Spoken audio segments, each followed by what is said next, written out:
There was a lot of development by all the sports car makers during the 50s.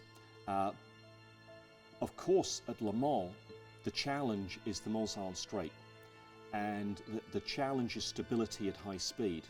And the development between the C-Type and the D-Type was largely driven by aerodynamics. There were some technical changes too, but the biggest changes are aerodynamics. The most noticeable change is that terrific fin on the back of the car.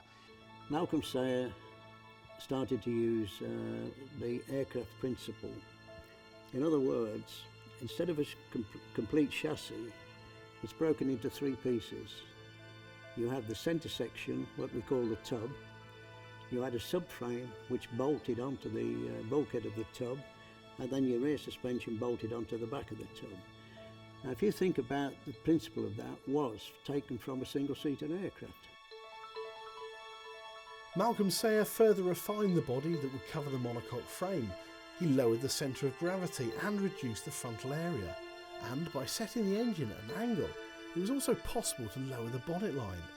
The Jaguar team produced an exquisite car of streamlined perfection, with new aluminium wheels, a wraparound plexiglass windscreen and an oval air intake.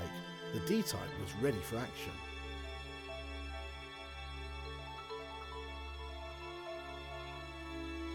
It's interesting, you had this sculpture, this very three-dimensional sculpture on the D Type, which really was the first evidence of something in 3 dimensions that came out of Jaguar, as opposed to almost very simple straighter panels.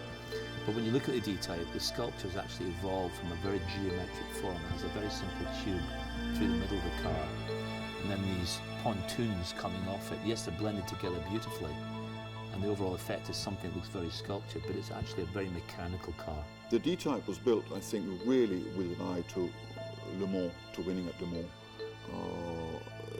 and it was never, we must admit, that successful in other motor races.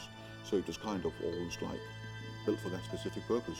The D-Type's special to me because when I was a young man, when I was working as a student, business student at Jaguar, I'd walk past this D-Type every morning as I walked into the office. And I think walking past that history instilled in you a great sense of the tradition, the legacy that Jaguar was all about.